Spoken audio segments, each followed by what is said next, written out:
What's up guys, Mike here, and with the departure of Kevin Durant to the Golden State Warriors, many have decided that Russell Westbrook is the favorite to win the 2017 MVP. Now the reasoning behind this is pretty simple. Russell Westbrook is a crazy person, and I mean that in the best way possible, because Russ plays the game of basketball with a passion and ferocity that no one can match. And after watching videos like this, how you feel about Durant, man? It seems like the man definitely holds a grudge, which means this season Russ is going to be motivated to take his game to an even greater level, which is the reason why he's currently the frontrunner in the Vegas MVP odds. But here's the thing, the MVP award does not always go to the best player in a single season or even the player who puts up the best stats. No, history has shown us that the MVP award goes to the most valuable player on a team that finished first or second in their conference. Look, before all the haters flock to the comments, I have nothing against Russell Westbrook. In fact, I'm a fan of him. I think he's one of the best players in the NBA, and I think he might put up the best stats this season. But the last player to win the MVP and finish on a team that did not end up first or second in their conference standings was Michael Jordan in the 1988 season. That was 28 years ago, which means that the winner of the 2017 MVP will almost definitely play for a team that finishes first or second in their conference, which also means that Russell Westbrook will almost definitely not be the MVP because I just don't think his team will win enough games. Let's be honest for a second, based on everything I just showed you, do you really think Russ has a chance to win the MVP if the Thunder win 48 or 50 games?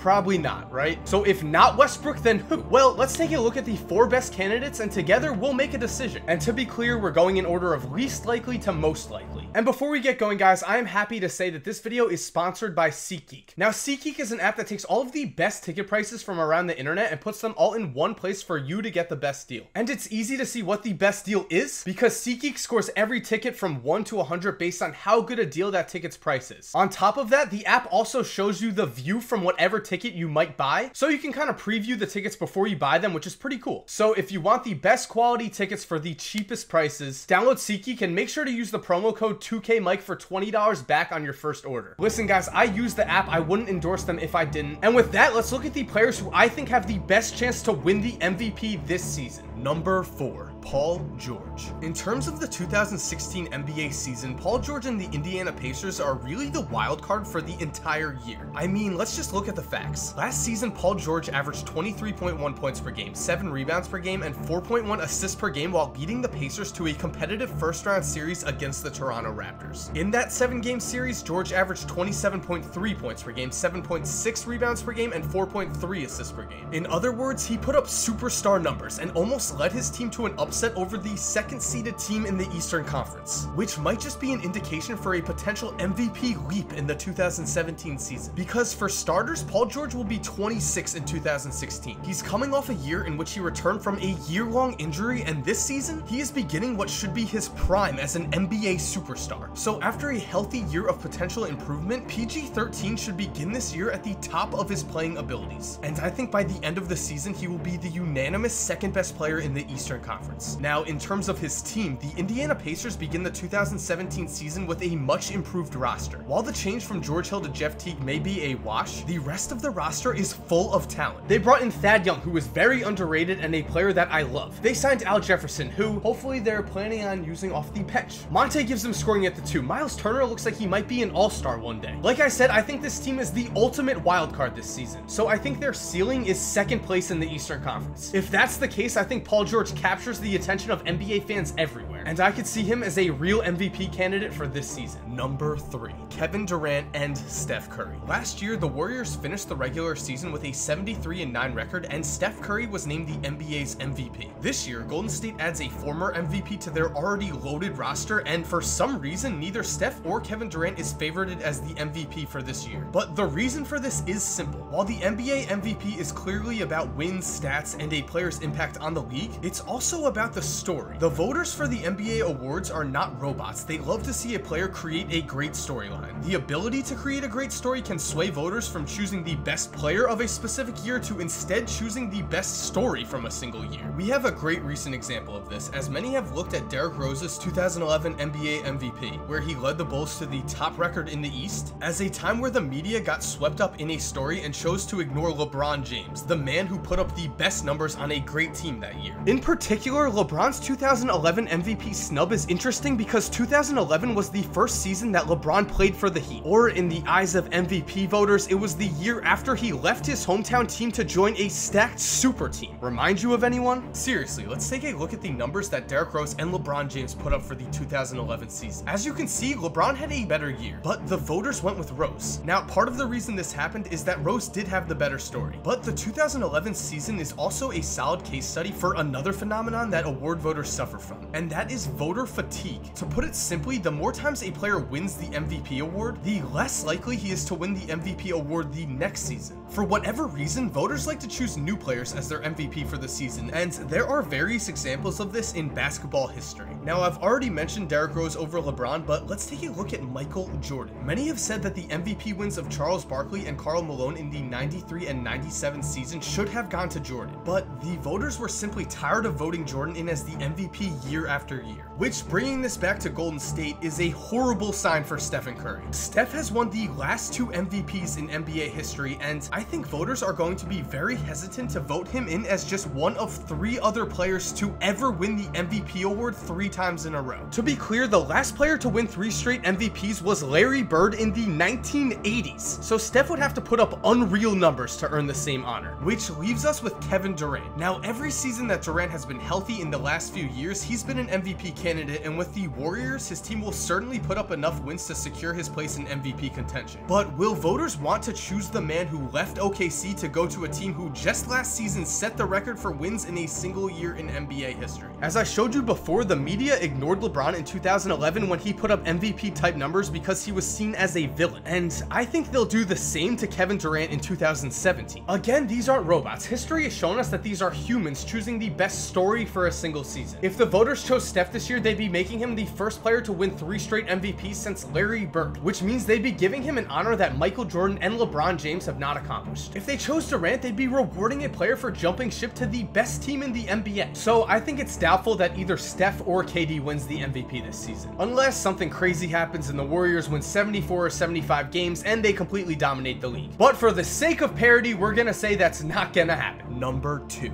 LeBron James. The 2016 NBA Finals were huge for LeBron James' legacy. Heading into the championship matchup with Golden State, LeBron was at risk of losing 5 of the 7 finals matchups he had ever appeared in. And then, against all odds, he put the city of Cleveland on his back and won the 2016 NBA championship. But here's the thing, since LeBron won the championship, his offseason has been very telling of his mindset for the rest of his career. In an interview with Sports Illustrated, LeBron was quoted as saying, "My motivation is this ghost I'm chasing. The ghost played in Chicago." Now, of course, this ghost is the previous career of Michael Jordan, the man who almost everyone declares is the best player to ever play the game of basketball. Jordan finished his career with 6 championships and 5 MVPs, while at this stage in his career, LeBron has only 3 championships and 4 MVPs, which means that if LeBron is really chasing the ghost that Michael Jordan left behind, he should be trying to beat the numbers that Michael Jordan once set. Well, with the addition of Kevin Durant to Golden State, it seems unlikely that LeBron will win the 2017 NBA championship. To be clear, I'm not counting LeBron out. He's the greatest basketball player I have ever watched in real time because I was too young to fully appreciate Michael Jordan. But if Golden State stays healthy this year, they have to be heavy championship favorites, which means that if LeBron really wants to chip away at Jordan's legacy as the greatest player of all time, he should look to match Jordan's 5 MVP awards this season. And if you think about it, this really is the perfect year for LeBron to play out of his mind and take home the MVP trophy. For starters, his team will undoubtedly finish as either the first or second team in the Eastern Conference this season, so he already has that checked off. But looking deeper into this year, we have to consider LeBron's age. In the 2017 season, LeBron will turn 32 years old. We don't want to accept it, but the man is slowly sliding past the prime of his career. Now, I have no doubt that LeBron will churn out all-star type numbers until he eventually decides to retire, but at 32, this may be the last season where his body is able to produce MVP type numbers for a full season. Now, in his last 2 seasons with Cleveland, LeBron has put up all league type numbers, but many have said he has coasted. He's been saving himself for the playoffs, saving himself for another chance at a ring. But remember, the man did play 76 games last year, so it's not like he spent the year resting somewhere on a beach. And I think this season, with the storyline set as the year of the Golden State Warriors, LeBron might just take off his training wheels for the regular season and go off. This could be his final year to win the MVP, and looking at how voters perceive things, it really would be the perfect storyline. In 2016, LeBron takes down the heavily favored Warriors, and then in 2017, despite Golden State adding Kevin Durant, LeBron plays out of his mind, puts up absurd stats, and takes home his 5th MVP, tying Michael Jordan on the all-time MVP leaderboard. Like he said, LeBron is chasing Michael Jordan's ghost, and in this season, I think he has a real chance to catch him at least in one category. And number 1, Kawhi Leonard. And so we've come to the part of the video where I must remind you of all of the faults of the other MVP candidates. Westbrook might not win enough games, the media might hate Durant and Curry enough to not vote for them, LeBron might coast during the regular season to save his body in pursuit of his 4th championship ring. All of these stars have fatal flaws that might derail their MVP hopes. And then we have Kawhi Leonard, or should we call him the man who is the perfect candidate to win the 2017 NBA MVP? Because when you think about it, Kawhi really has everything going for him. In terms of wins, it's very likely that the San Antonio Spurs will again finish 2nd in the Western Conference this season. Last season, the Spurs finished with 67 wins and were a whole 12 games ahead of the 3rd-seeded Thunder. So despite the loss of Tim Duncan, I think it's safe to say that San Antonio is the favorite to finish 2nd in the West. And in terms of stats, it looks like this might be the year that Kawhi finally puts up MVP-type numbers. Last year, Kawhi finished the season averaging 21.2 points per game, 6.8 rebounds per game, 2.6 assists per game, and was named to the first-team All-NBA and was the Defensive Player of the Year. On top of this, Kawhi was 2nd in the entire league in MVP votes, finishing 2nd only to Steph, who, to be fair, secured every first-place vote in the entire process. But here's the thing, when considering Kawhi as the frontrunner to win the 2017 MVP, you need to look at his progression as a player. From the time he entered the league as a 20-year-old rookie, Kawhi has made dramatic improvements each and every season. In the last 3 years alone, he went from a 12.8 point per game average in 2014 to a 16.5 average in 2015 to averaging 21.2 points per game in the 2016 season. Much of this can be attributed to his huge increase in his three-point shooting ability. In 2016, Kawhi shot 44% from the three-point line and finished 4th in the entire NBA in three-point percentage. This knockdown jumper, ridiculous wingspan, and elite athletic ability have turned Kawhi into a legitimate NBA superstar, which begs the question, why is Kawhi not getting more MVP buzz for the 2017 season? Just looking at his overall progression as a player, it seems that Kawhi is the perfect candidate to take the leap and become the MVP frontrunner this year. As he has proven in the last 3 years, Kawhi is capable of coming back from an NBA offseason with a dramatically improved offensive game. Combine this with the fact that he is the back-to-back winner of the Defensive Player of the Year award, something that no wing player has accomplished since Sidney Moncrief in 1984, and it appears that Kawhi has all of the tools to finish as the top player in 2017. But still, this offseason, all we've been hearing is that Russell Westbrook is the MVP favorite. Maybe it's because he doesn't show a lot of emotion. Maybe it's because the Spurs aren't one of the most exciting teams in this season. Whatever the reason, when looking at NBA history and the progression of Kawhi Leonard as a player, if I was a betting man, I would choose the quiet superstar to defy everyone and win his first ever MVP. And thank you guys for watching. I hope you see where I'm coming from and don't think this is an attack on Russell Westbrook. Again, I love Westbrook, I just don't think his team is good enough this season. And other than that, guys, if you are new to this channel, this is a basketball channel, so if you love basketball, I hope you subscribe. I make basketball videos like this. I look at what-if scenarios, I look at basketball history, I look at basketball conspiracies. Basically, if it's involved with basketball, I cover it, and if you love basketball, I'd really love for you to subscribe. And to my current subscribers, thank you guys so much for supporting me. Thank you for everything. I will say it every single video. You guys mean the world to me, and I couldn't do this without you. And as always, my dudes, have an awesome day, and cue that music.